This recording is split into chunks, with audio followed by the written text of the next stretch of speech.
All right, everybody. Good morning, good afternoon, good evening, wherever you are in the world. Thank you for joining us for our webinar, How to Best Leverage JWTs for API Security. This is our last webinar of 2020, so, I mean, what could go wrong, right? My name's Kristen Davis. I'm head of marketing here over at 42 Crunch. And today I'm joined by our CTO, Isabel Mani. Many of you know her. And Chief Product Officer, Dmitry Sotnikov.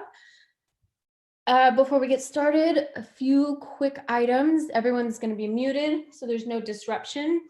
If you have any questions about the presentation, please enter them into the Q&A. And those will take priority over chat.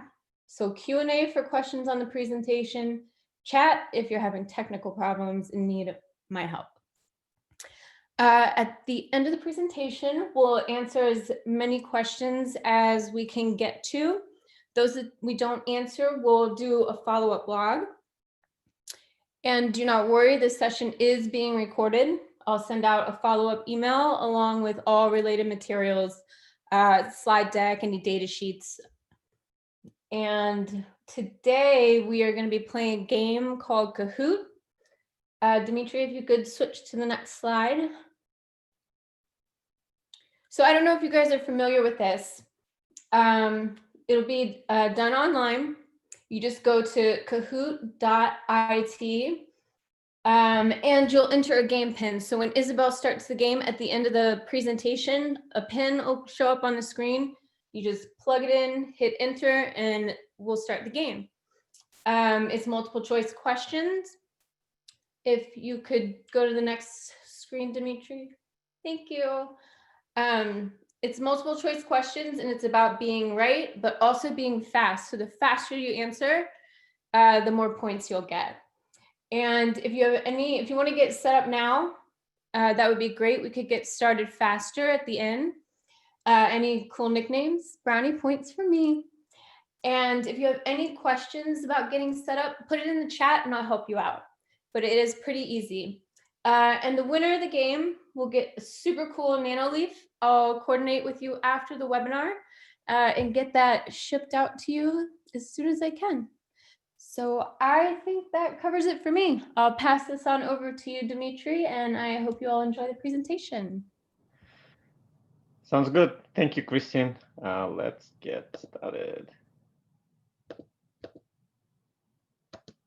Okay, so we have actually a lot of content for the 1 hour webinar, and we want to leave time to play the game. So I'll be talking fast and we'll try to fit as much into the webinar as possible.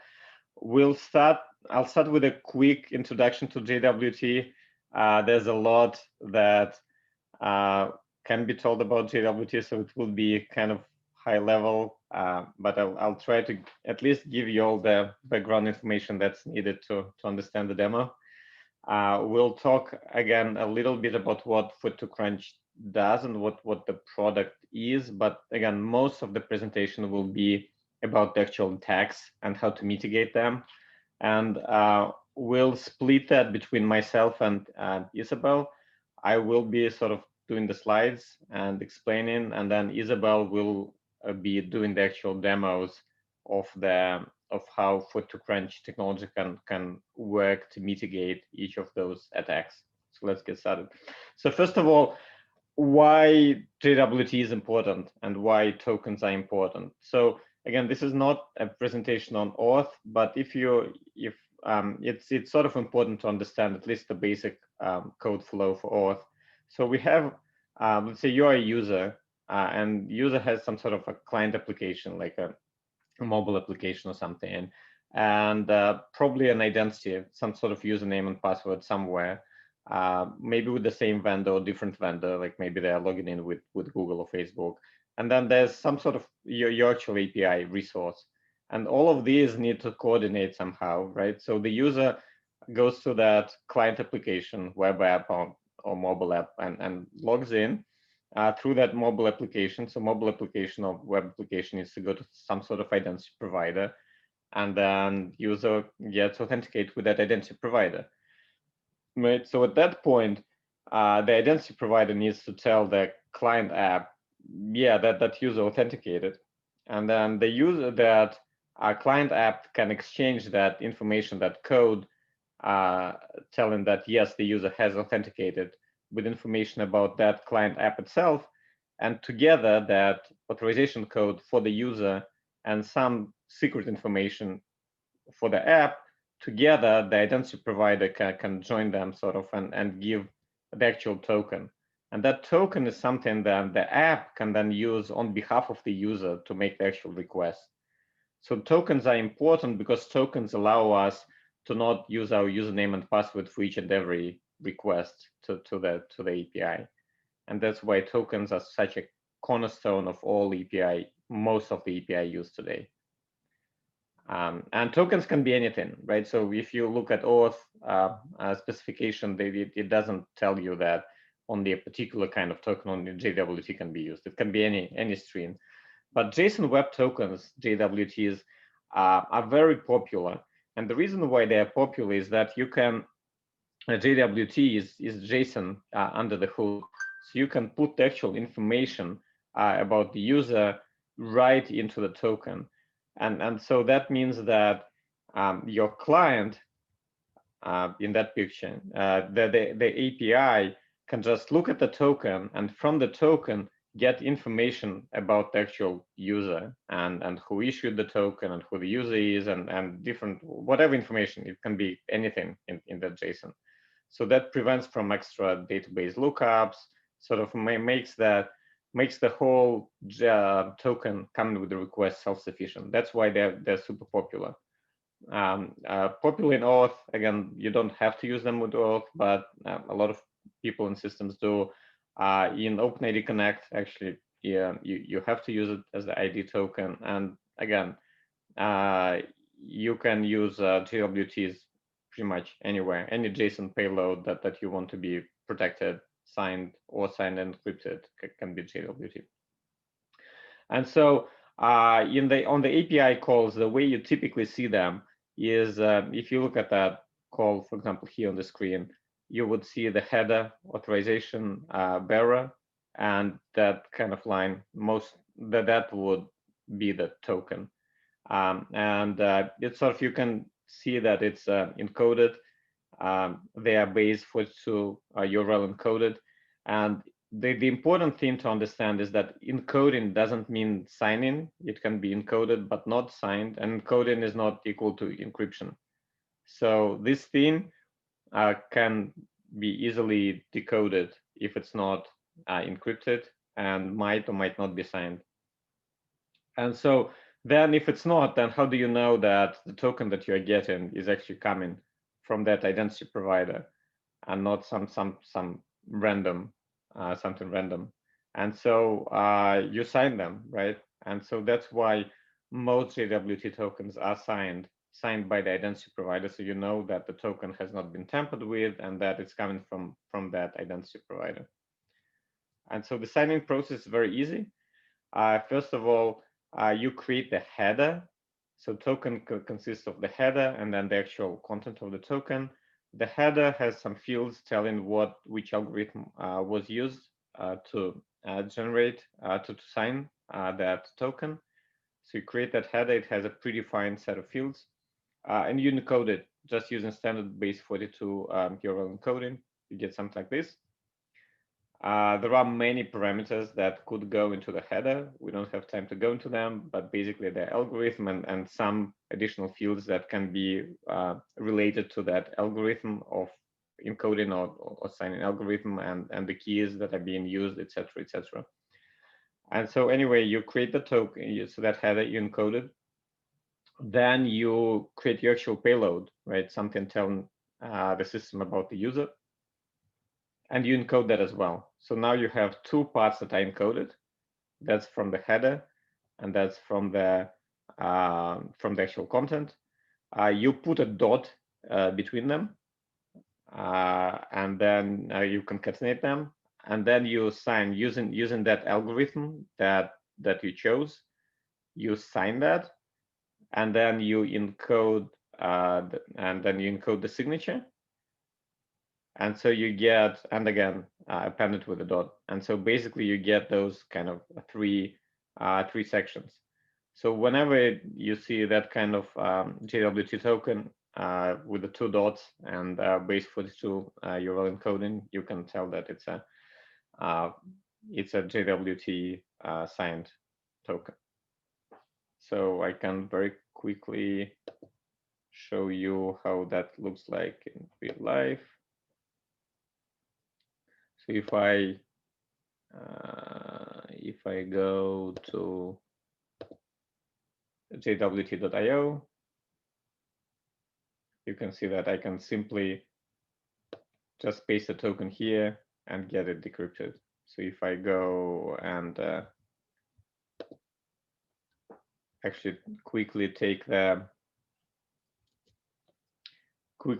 token from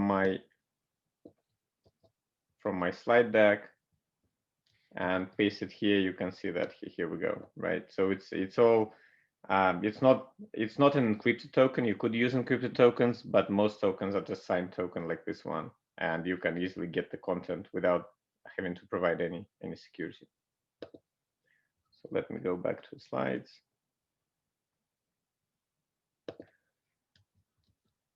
Okay, and share it. Okay. So what could possibly go wrong?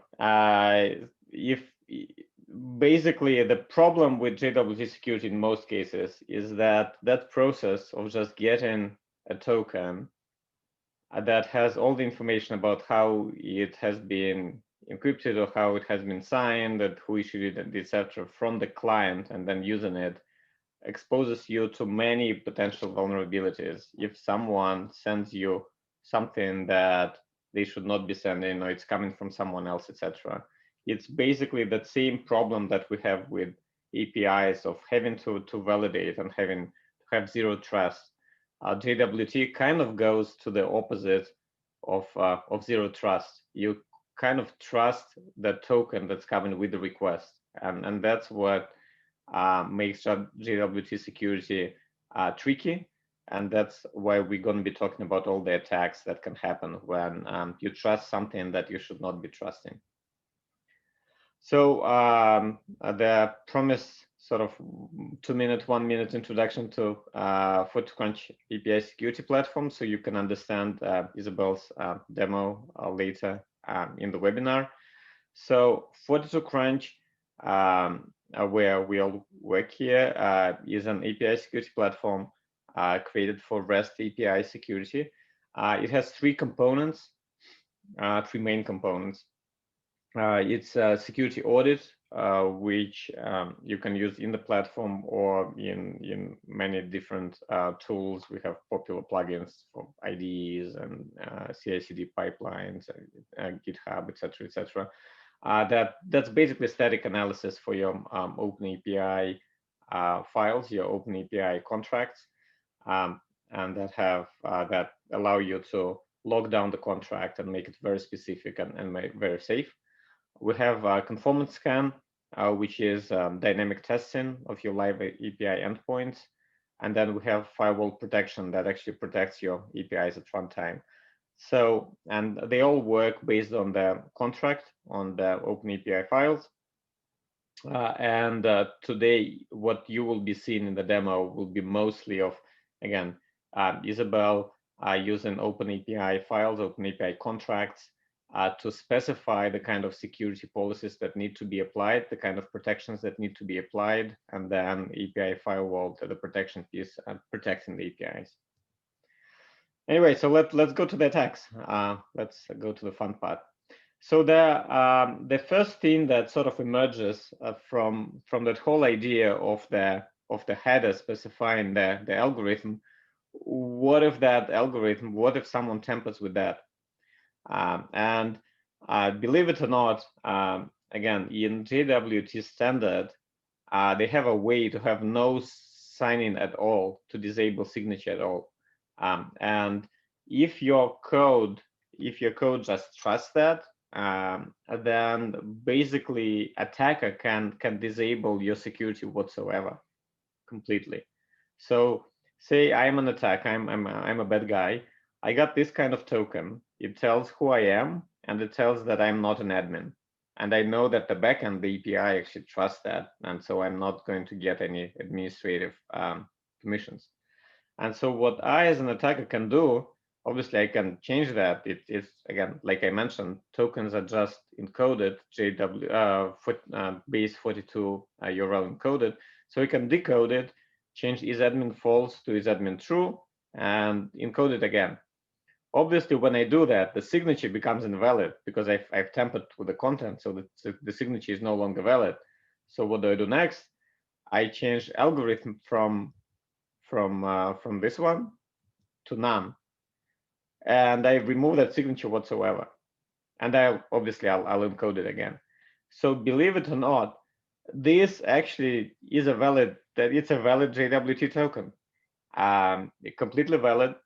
So JWT libraries used in code, unless they are specifically configured, can say that it's a valid token, and so the code of the API can say, yes, that user is Dmitry, yes, he's admin, yes, this is a valid token.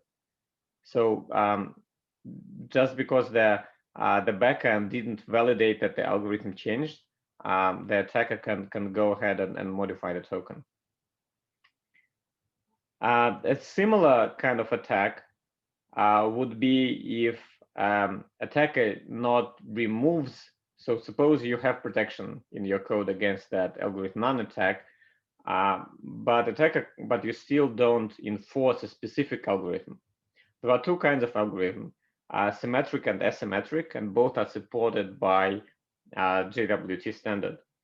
And so in a symmetric algorithm, the same key is used to encode, encode and decode, to generate the signature and to validate the signature. In asymmetric, private key is used to sign, so only one person with the private key can sign, but anyone can, with a public key, can validate the signature. And so suppose you are using asymmetric, and that's obviously a better way because only the identity provider can sign the token. So you know that this was signed by the private key of the identity provider. No one else could do that. And you do that, and your public key is widely available, and so anyone can validate that yes, it's a valid token. And suppose you do that, what an attacker can do is, again, attacker would change isAdmin false to isAdmin true, or whatever they want to change. And then what they can do is they can change the algorithm from asymmetric to symmetric. And the reason this is dangerous, because they then can take that key from asymmetric, the key that was supposed to be used to validate the signature in that asymmetric scenario, and use it to sign this one. And now when your backend validates the token, if the backend doesn't check the algorithm and just blindly uses the algorithm that it's in here, this will be a valid token then with that signature that your backend is using, because it's the same signature. And because for that key, remember, it's a key that's supposed to be public in that asymmetric, and so it would work. And that's very dangerous. So you would take, say, the public part of the key from the asymmetric, from Azure AD or something that you trust, but that would work in this case because this is a symmetric algorithm. So that's why changing algorithm is very dangerous. So let me pass control to Isabel, so Isabel can actually show it in practice and how Zukran can protect, or you using Zukran can protect against those kind of attacks. Not yet, Dmitry, not yet. Not yet? Not yet. Next, okay. Sorry. Okay.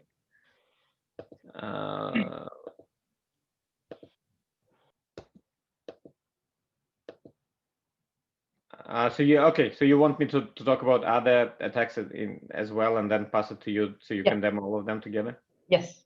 Okay, sounds good. I can do that. Sounds good. So a little more practice then. So keep in mind those attacks. So you'll see them in the demo later, and then I'll talk about other attacks that one can use. So we'll talk about other ones. So remember that one other thing that I mentioned is that the header itself, apart from the algorithm, it can also contain some information about the parameters to be used with that sign-in or encryption process. And so one is KeyID. And so KeyID is something that you can put in there that tells what kind of key should be used. And it can actually, it can be useful when you have multiple keys in your system, and maybe you have several key files or some sort of identifiers, and you can say, okay, so this token needs this particular key, key number 1, key number 2, or even like in this example, you give some sort of path that is present on the system. So it doesn't make it public, right? It's something that is whatever in your secret folder somewhere that no one can access, and you've locked down the server so no one can access it. So it looks pretty safe. The problem becomes that if developers don't sanitize that value and just trust it, just look it up, assuming that's in their system, and then someone can do something like this, right? So go one folder up, and then if they know or can guess the file structure and where this is on your system, then they can get to some sort of a file, any file in the system, like whatever your style sheets on the website that's obviously publicly available. And then that means that now they know your algorithm from your token, because remember, they can just take the token from your traffic and decode it, and they give you in the tempered token, they give you path to a file that's publicly available, and that means that if it is a symmetric algorithm, they can then use this one to sign their keys, and your algorithm would say, yeah, it's a valid signature, because you would, again, if you blindly trust that value, you would use the same algorithm and the same value to validate the signature. Another way that this parameter can be abused is, say, instead of a file path, you have some sort of unsafe SQL code where you use that KeyID, that parameter, to look up the key in your internal database. Obviously, if you do that, if it's an unsafe SQL query, then someone can send you an injection. And basically, while validating that token, you would get yourself a SQL injection. Similar way, it could be a command injection if say, if it's something that you have as a file name, and you again just blindly execute it or blindly use code that works with your file system. Okay. So Isabel, is it good now? Yes, it is. Okay, sounds good. So basically, now I'll pass control to Isabel, and Isabel will show how you can prevent your systems from those kind of attacks. All right. Okay, so you shall see my screen now. Good afternoon, good morning, everyone.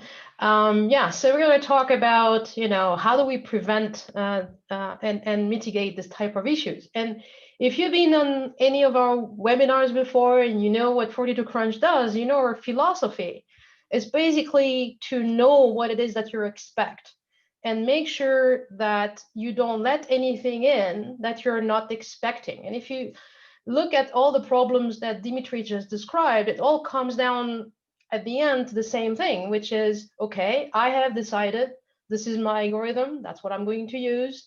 This is the data I'm expecting. This is the format of the key ID I'm expecting, because this is like predefined. This is what I want. And everything else that comes my way, which doesn't match what I'm actually expecting, should be rejected, which is very much the philosophy that we apply to the body of the requests or the body of the response of our API, we're going to apply the exact same philosophy on the token itself. So let me quickly show you what I have here in terms of the deployment.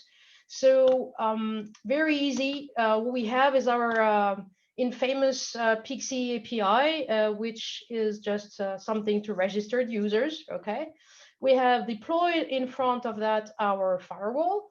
Our firewall is going to intercept all the calls that go into the API, should it be the request or the responses. In this case, because it's JWT and it's all inbound, we're going to worry not only about the request right now. And we have basically two clients. I'm going to use a little bit of Postman. And then we have created this specific application to basically generate JSON Web Tokens on demand. So I can show you all those different validations and how we actually stop them. Okay, so that's kind of what we have in place. If we go to Postman for a second, what we will see is we are going to create a new user. So let's call that webinar 4, for example, and send that, right? And when it all goes well, we get this response and we get a token. So let's do what Dimitri did before, just take the token and we are going to paste that into jot.io. By the way, be careful when you do this. This is just a playing version, but don't do that with real tokens, so be careful about doing that. So yeah, we're going to just copy and paste that in here. So we have our webinar 4 user. As you can see, we'll talk about this later, but we have the whole user profile here, including a lot of data. And we can see that this is what we're going to focus on right now, on the header and how this, the algorithm that was used for this specific token. So we use RS, it's an RSA asymmetric signature, and we use an RA384 algorithm for it. Okay. So now if I'm trying to take this information and we'll replay it with our demo application, we're just going to take pretty much the same thing, except it's called webinar instead of webinar 4. Doesn't really matter. It has the same algorithm, etc., etc. It has the private key to sign that token. We're going to sign it on demand, and we are going to send it to our firewall. So if all goes well, I have the right algorithm, I have the right data, and everything is good. I'm sending this, and I'm going to get a 200 from the API that says, it's all good. Okay. Now, let's start to deviate from the rules here. First of all, let's see what happens as Dimitri was saying, if we say this to none, right? So that basically the system that receives this should ignore totally the signature and accept anything going in. How do we prevent this from happening? We prevent this from happening. Okay, this is blocked. This is the response from our firewall that actually blocked it. And the reason we're blocking it, if we go to the platform and we look at our logs, we will see that we have blocked this because the format that we're expecting is not the right one. We don't accept none. By the way, if you wonder why anybody would accept none and why your libraries may accept that, it is because it's part of the actual standard. So if they want to be stamped to be standard compliant, they have to support this algorithm. Most libraries will just block this and make sure this, but you have to, that's the part of things you would really have to test and make sure it's actually blocked. Okay, so now I will not go through, that won't happen to us in 42 Crunch. Okay, what is the next one? Well, the next one will be what Dimitri said, which is to substitute our RSA by HMAC, right? And what is going to happen there, as you can imagine, same thing, we're going to be blocked because it's still not what we're expecting. What we're expecting is either is the RS3 to 384 and nothing more than that, right? This is the only one we're going to accept. Now, let me just switch here and show you how this works, right? So in Google 42 Crunch fashion, this is all based on OpenAPI. That's the way it works. So what we have done here is we have enriched, and I'm showing you the enriched version so you understand better. We have enriched our definition, our OpenAPI definition, with some protections, right? So let me just look for the place we have this, right? So we have added a protection on our OpenAPI where we say we're going to do RSA validation so that we know we're waiting for something that has been using RSA, right? The token is going to comment this x-axis token header because that's the way this API is working. And then we have some schemas, and we'll talk about this in a second, right? And we have a schema for the JSON header. So let's go and have a look at what this looks like. And if we look at this JSON header, so in a JWT, everything is JSON based, right? So the definition of the header, the definition of the claims, and the data you're transporting, this is all JSON based. So we can rely on the same JSON validation mechanism we rely on to validate payloads, but for JWTs. So here we have algorithm, and here we can already just pre-select and say, okay, the only ones we're going to basically support are AS256 and 384. That's the only two ones that within my enterprise, for example, I'm going to accept. All the others are not going to be accepted. So the first thing we're going to block is whenever anything is not in that list, right? So if I put here RS, whatever, something RS, right? But let's say 512, which will be like a valid one, that's still not going to go through because this is not what what we actually expect, okay? Now, what is interesting is if I go here and do 256, right? This is also going to be blocked, right? So why is this being blocked now? Because when we said we will accept both of them, well, because there is a second level of validation. And the second level of validation, and what is the key that has been used to actually validate this? And when you create a key to validate, you can optionally specify what the algorithm is.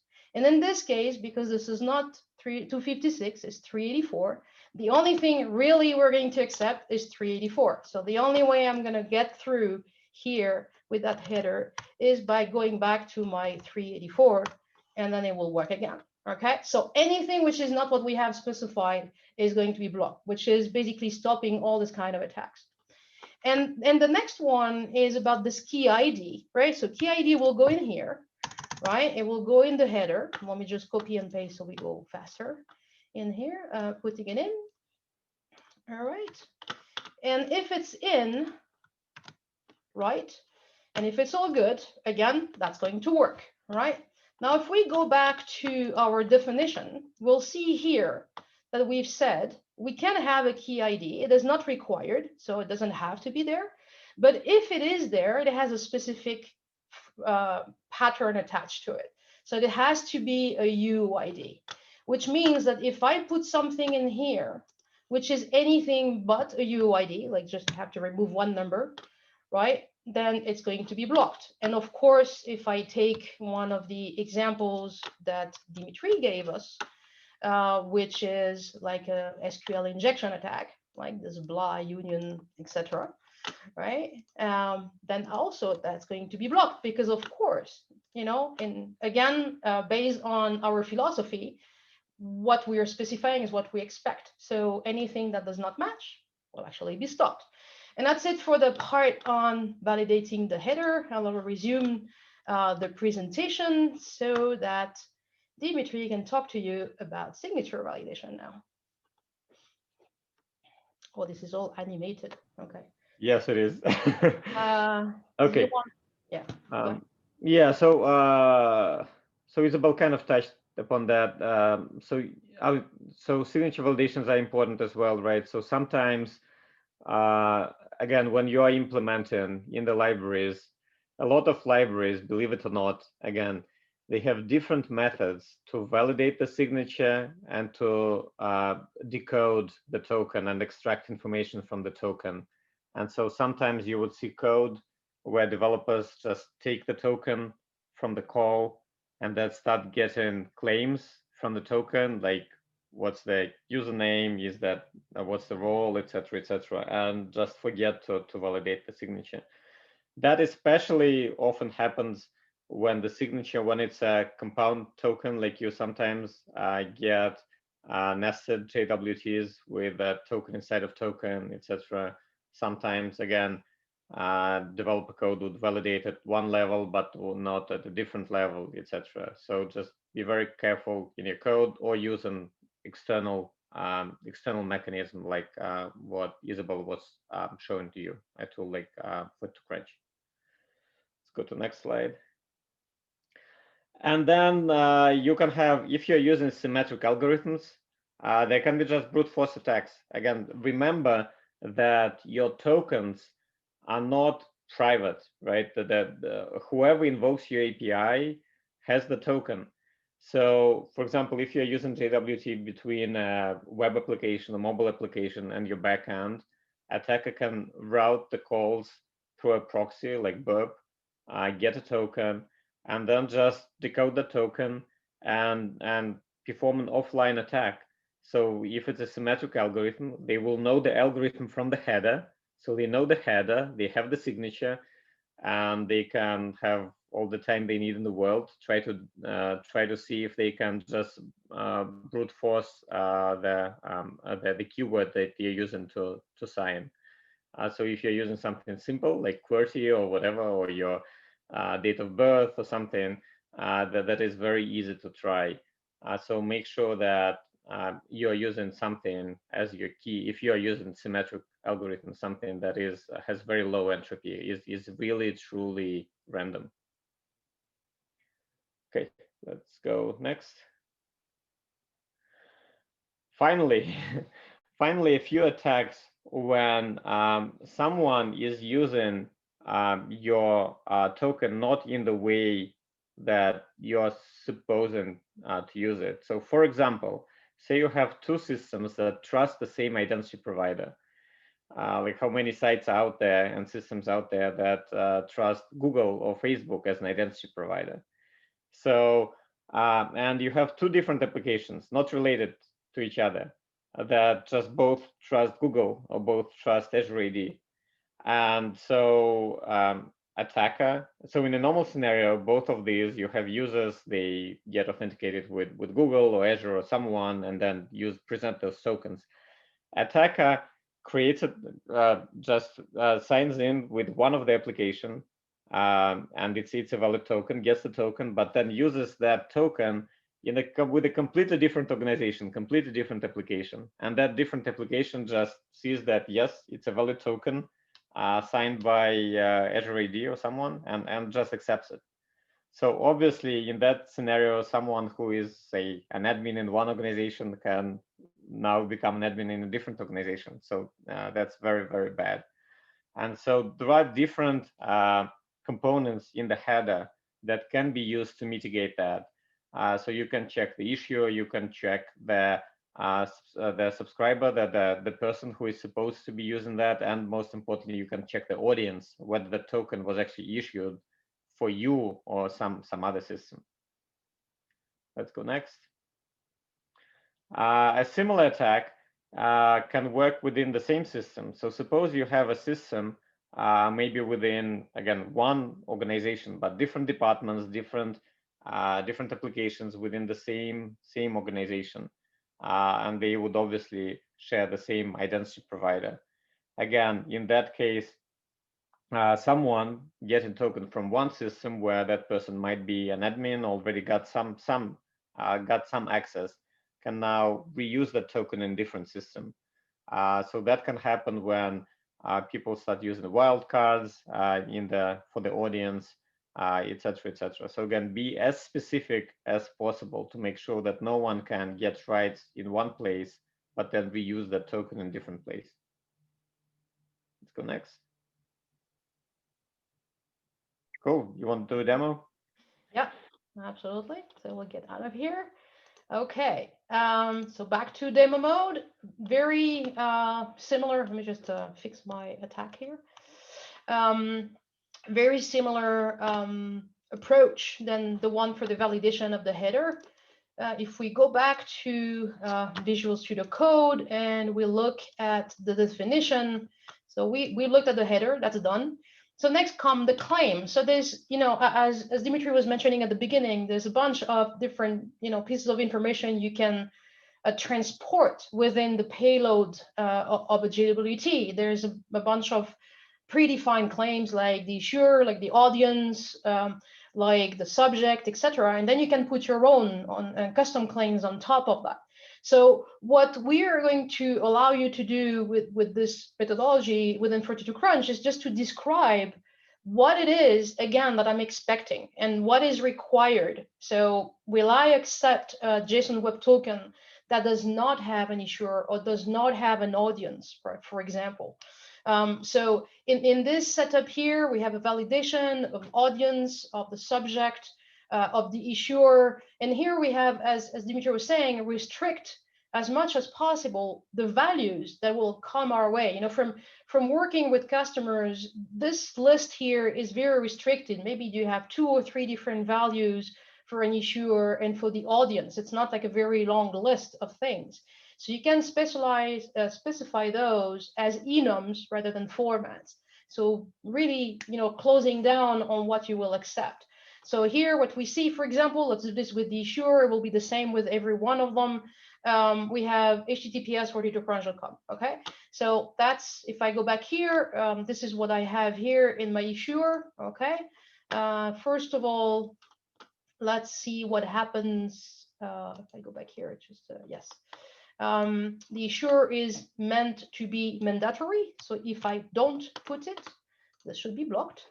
Okay, and it is. All right. And if I put it back, then it will need to be issuer.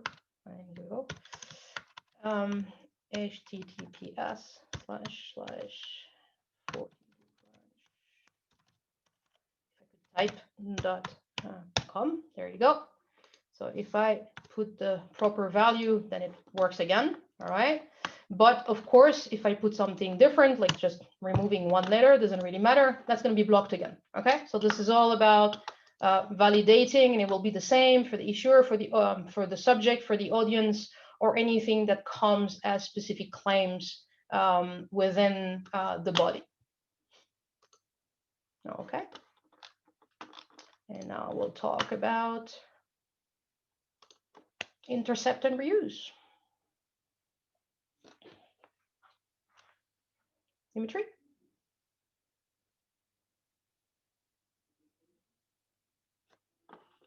Oh, sorry, I was on mute.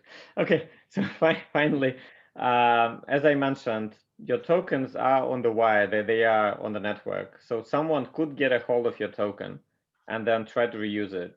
So there are different fields in the token that can be used to protect you against that. One is that there are timestamps like issued and expired, so you can know when the token was actually issued. So if and when it expires. So if you see, and there are also some others, like you can, there's additional one if you want to specify that it only becomes valid at particular time frame, etc. So make sure that you check those, that the not before token.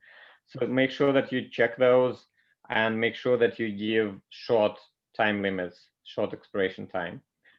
There's also additional field JTI that you can use to give unique IDs to each token, and make sure that again they are not reused. So if that token gets reused and that ID has already been seen, it won't get through. So things like that, make sure that you include that and you specify them. And obviously, like I mentioned, like we already showed and Isabel showed, include the audience, include the subject, etc. So you know that this was a token issued for this specific client, for this specific need, and can only be used within this time frame or even just once. Let's go next. Yep. Oh, cool. That was quick. That was quick. All right. And so back here in the demo again.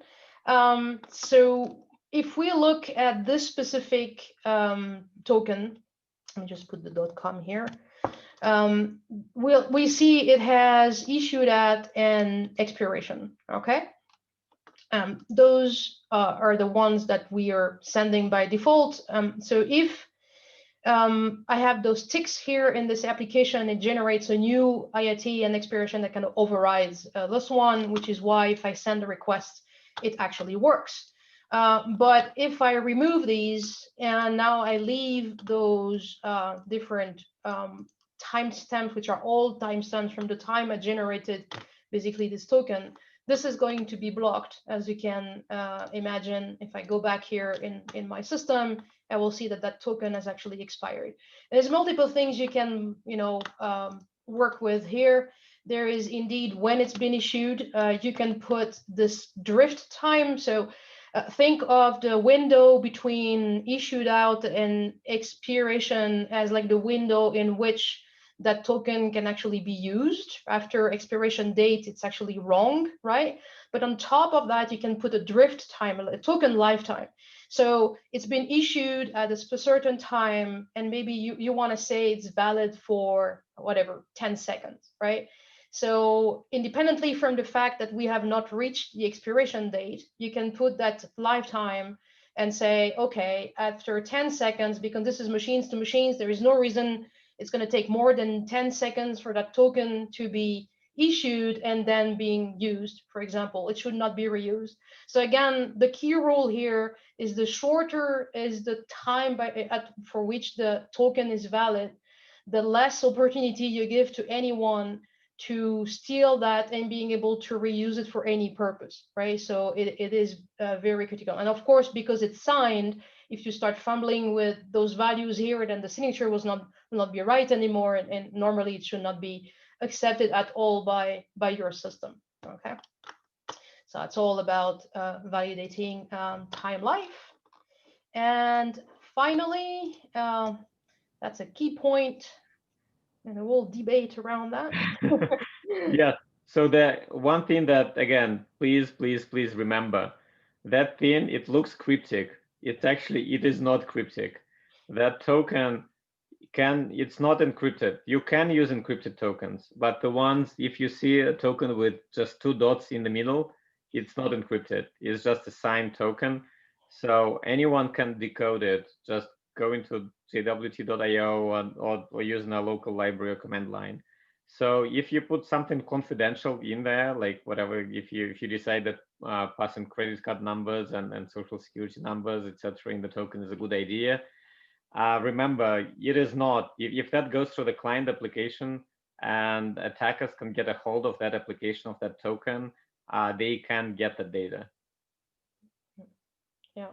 If I may just add one thing on top of that, the other, from an architecture point of view, the other issue with sending back a full JWT back to client applications is that, of course, if you're sending them back some data in the payload, they will start depending on that data. It's, again, for every a request or anything, it is part of the contract. Your JWT, your token, and if it transports data, it is part of the contract.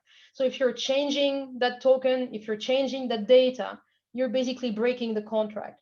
So it's very important, that you may, from an architecture point of view, what might be better, unless this is your app and you want to do something with the data in there, and I wouldn't really rely on that, is rather to send back to your client apps an opaque token, so like a string, some bytes and stuff, but really cannot be decoded to anything meaningful, like a JSON payload. And when you receive that token, then you use your identity provider or some extra code to exchange that opaque token against a real JWT, which then is sent back to your internal services and your downstream services, which can consume the claims and do something with the information. So a lot of people are adopting that architecture to avoid having to send full tokens all the way to clients. Okay. All right. And this concludes our presentation, right? Yeah. If you want to do one thing that I would just add as a summary again, the whole thing that we wanted to demonstrate is that JWT can be tricky, and the standard is very flexible, and that exposes you to attacks. So our philosophy and what Food2Crunch is aiming to help you is externalize those checks, so you can specify the requirements, and instead of, in addition to having developers validate those things, you externalize that into an external system, like for ToCrunch.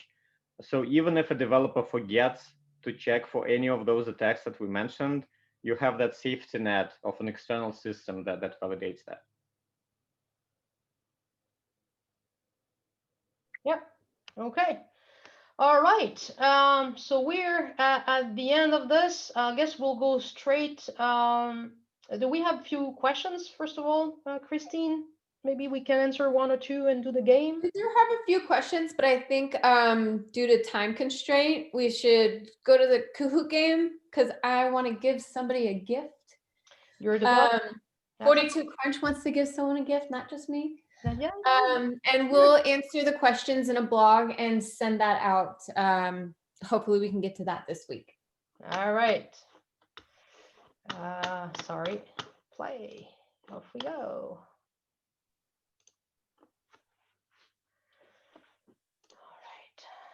All right. So everyone, you want to go to kahoot.it and you want to enter the spin number 4522198. You go. Well done, Ruben.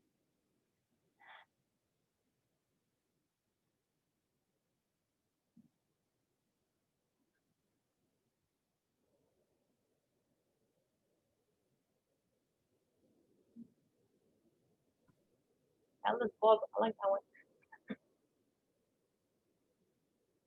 Flying monkey, I like that one. API. Oh, how clever.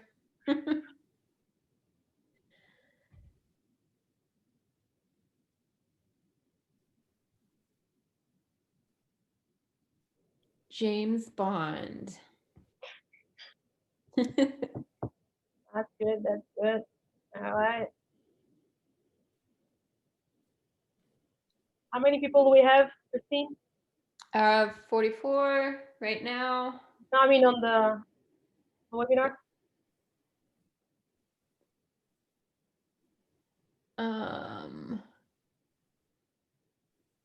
About everyone. 90.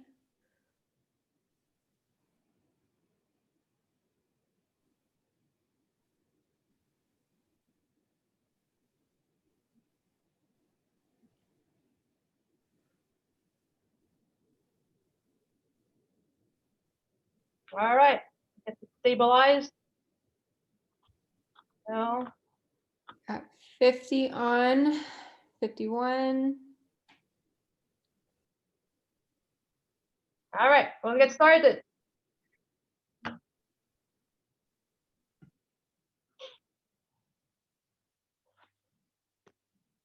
All right, the first one is very easy. It's just to make sure you all understood. Ooh, that one's just fast. Okay. JWT stands for JSON Web Token. Okay, cool. All right, we have a few answers. The next one, you'll have more time to answer. Don't worry. This one doesn't count. It was just to make sure you understood how it worked. It has 0 points. You're all good. All right, Ruben isn't right. Okay, cool. Ruben has done this before. True or false? JWT are base 64 encoded.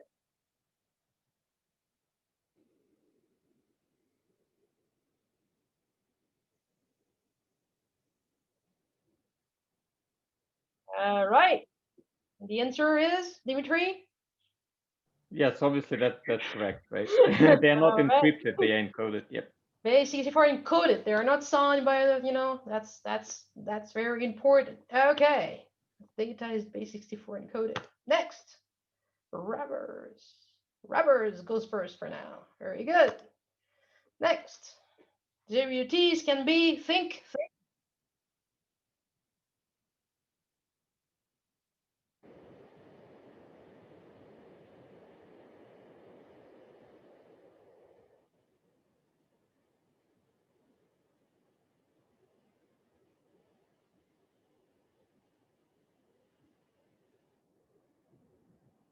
All right. All of the above, indeed. So this is a bit tricky one. I'm sorry, it's all my fault. But you know, you have to deserve this nano leaf. It can be according to the spec. You can sign, you can encrypt, and you can sign and encrypt. So it can be all of it, right? So that's very important. Okay, let's see. Next. All right, somebody is on a strike here. Very good. All right, next. Double points. It's a tough one. How can I protect myself from algorithm attack?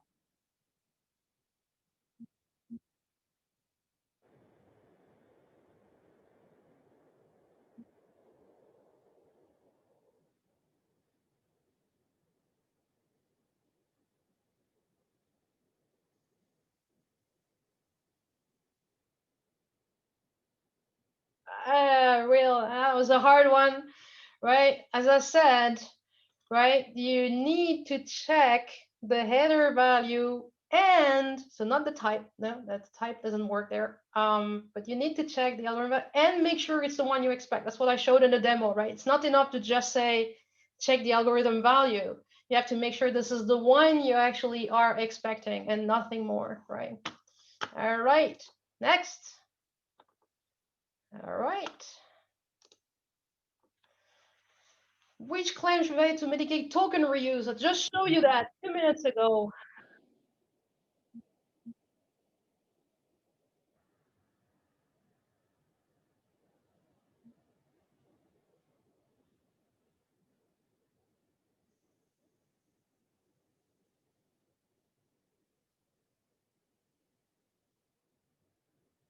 All right, the answer, majorly, you're right, is all of the above, right? We want to check the expiration, we want to check the token lifetime, the AAT plus the drift, and we want to check it's, you know, the not valid before if it's there as well. So it's all of the above. All right, almost there. API is winning. That's cool. All right, next. 2 more to go. Was it a good choice to share data with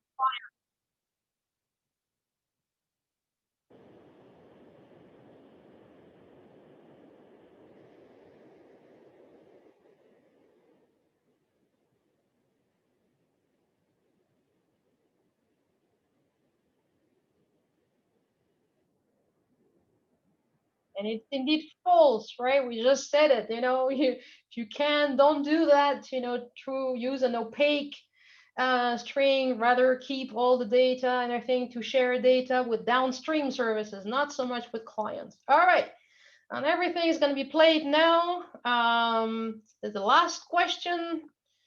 Here we go. True or false? Is it state transfer PII in a signed JWT?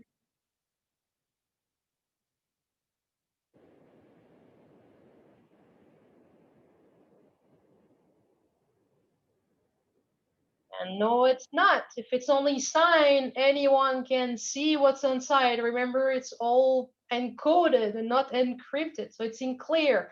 So no, it is not safe. Next. All right, here goes the podium.